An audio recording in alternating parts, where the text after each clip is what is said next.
야구야구 김용준입니다. 2019 시즌이 끝난 후 3명의 투수가 다저스를 떠납니다.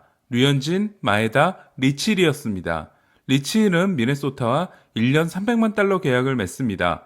10월에 받은 팔꿈치 수술로 인해 부상자 명단에서 시즌을 시작해야 했지만 코로나19로 인한 시즌 연기로 인해 정상적으로 시작할 수 있었는데요. 그러나 1980년생으로 현역 최고령 투수인 리치힐은 중간에 부상자 명단에 오르는 등 7경기에서 2승 2패 3.27에 그치고 맙니다. 다저스의 두 아시아 투수였던 류현진과 마에다는 각각 토론토와 미네소타로 가는데요. 토론토와 4년 8천만 달러 계약을 맺은 류현진은 12경기에서 5승 2패 평균자책점이 2.69, 미네소타로 트레이드된 마에다는 12경기에서 6승 1패 2.70을 기록하게 됩니다. 두 선수의 평균자책점이 0.01 차이가 난 건 류현진이 67이닝 20자책이고 마에다가 류현진보다 아웃카운트 1개가 적은 66과 3분의 2이닝 20자책이기 때문인데요. 둘은 류현진이 아메리칸 리그 평균자책점 4위, 마에다가 5위에 오를 정도로 정말 뛰어난 활약을 했습니다. 그렇다면 두 선수 중 조금이라도 더 뛰어난 활약을 한 선수는 누구일까요? 문제는 투수를 평가하는 두 개의 승리 기여도가 너무나 다른 계산법을 가지고 있다는 겁니다. 먼저 팬그래프 승리 기여도는 마에다가 2.1로 쉐인 비버와 잭 그레인키에 이은 아메리칸 리그 3위인 반면 1.9인 류현진은 7위에 그침으로써 마에다가 류현진을 앞섰습니다. 흥미로운 건 시즌 성적이 12경기에서 3승 3패 4.03인 그레인키가 2위라는 건데요. 이는 그레인키의 FIP가 2.79로 2.98인 마에다와 3.00인 류현진보다 더 좋기 때문입니다. 수비 배제 평균자책점인 FIP는 팬그래프 승리 기여도를 계산하는 핵심 공식인데요. 피홈런, 볼넷, 탈삼진, 인닝 4가지만 가지고 계산하게 됩니다. FIP를 계산하는 공식을 자세히 소개해드리면 바로 영상을 끄실 것 같아 간단히 말씀드리면 홈런은 하나당 13점의 감점, 볼넷은 3점의 감점을 받고 탈삼진은 하나당 2점의 플러스 점수를 받으며 여기에 이닝이 반영된다고 보시면 됩니다. 그러니까 피홈런 하나는 대략 4개의 볼넷을 내준 것만큼 좋지 않고 같은 아웃이라도 인플레이 아웃보다 삼진을 잡으면 FIP를 더 높일 수가 있는 겁니다. 지난해 류현진은 FIP가 3.10이었는데요. 올해는 그보다 좋은 3.00을 기록했습니다. 세부 기록을 보시면 류현진은 볼넷이 지난해 9이닝당 1.18개에서 올해 2.28개로 많아졌지만 삼진이 8.03개에서 9.67개로 늘고 피홈런 역시 지난해 9이닝당 0.84개에서 올해 0.81개로 근소하게 줄었습니다. 그렇다 보니 지난해보다 더 좋은 FIP를 기록했습니다. 그럼 류현진, 마에다, 그레인키의 올 시즌 기록들을 살펴보겠습니다. 마에다는 류현진보다 홈런을 많이 맞았습니다. 하지만 볼넷이 적고 삼진이 많았습니다. 이에 3.00을 기록한 류현진보다 약간 더 좋은 2.98의 FIP를 기록했습니다. 반면 그레인키는 9이닝당 삼진은 3명 중 가장 적었지만 피홈런이 류현진만큼 적었고 9이닝당 볼넷이 가장 적었는데요. 그 결과 3명 중 가장 좋은 2.79의 FIP를 기록할 수 있었습니다. 문제는 그레인키의 FIP가 쉐인 비버 다음으로 좋은 아메리칸 리그 2위인 반면 평균자책점은 4.03으로 아메리칸 리그 17위에 그쳤다는 겁니다. 이는 FIP가 피안타는 전혀 투수의 책임으로 보지 않는다는 건데요. 5이닝 10피안타 7실점을 기록한 투수가 있는데 만약 피홈런과 볼넷 허용 없이 10개의 삼진을 잡아냈다면 그 투수는 그 경기에서 대단히 좋은 FIP를 기록하게 됩니다. 문제는 과연 그래도 되냐는 건데요. 류현진은 올해 피안타율이 2할 3푼 4리였습니다. 반면 그레인키는 2할 5푼 6리였는데요.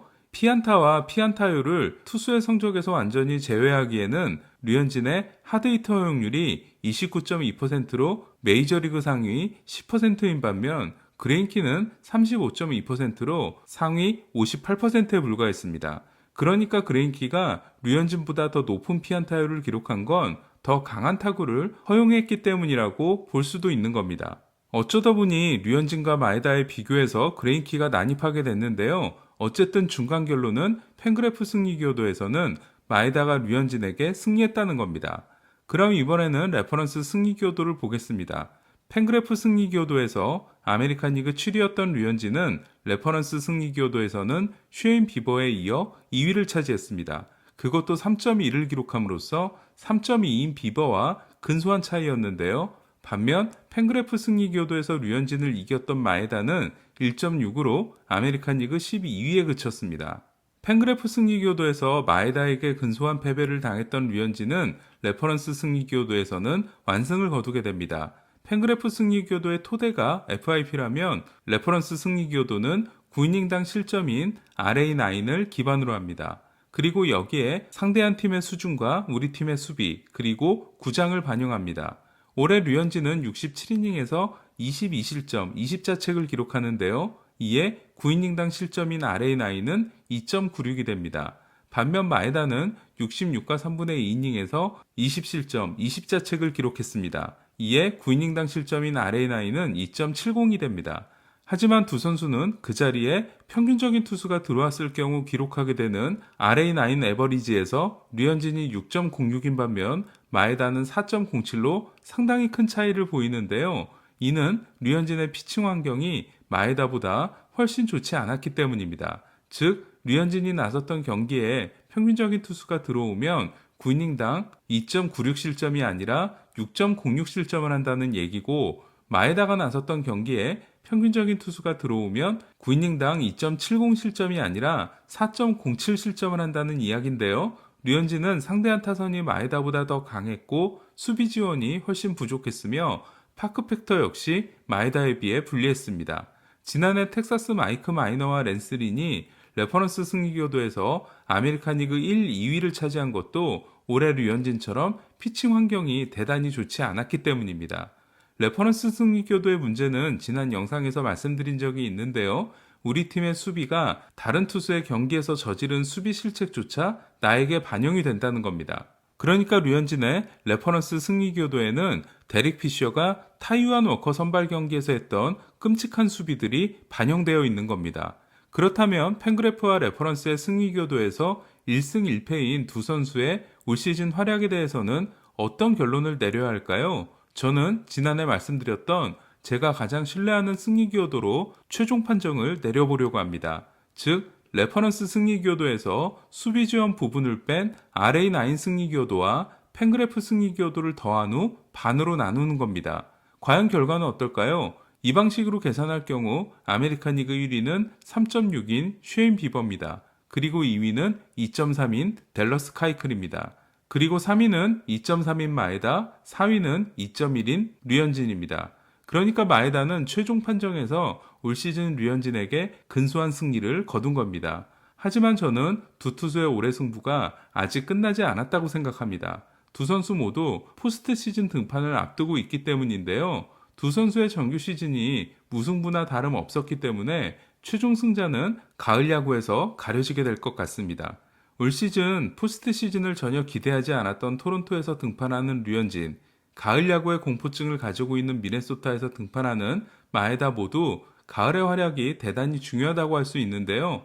두 선수 모두 포스트 시즌에서 좋은 모습을 보여주기를 기대하겠습니다. 그리고 상위 라운드에서 포스트 시즌 선발 맞대결을 할 수 있기를 기대하겠습니다. 이상 김영준의 야구야구였습니다.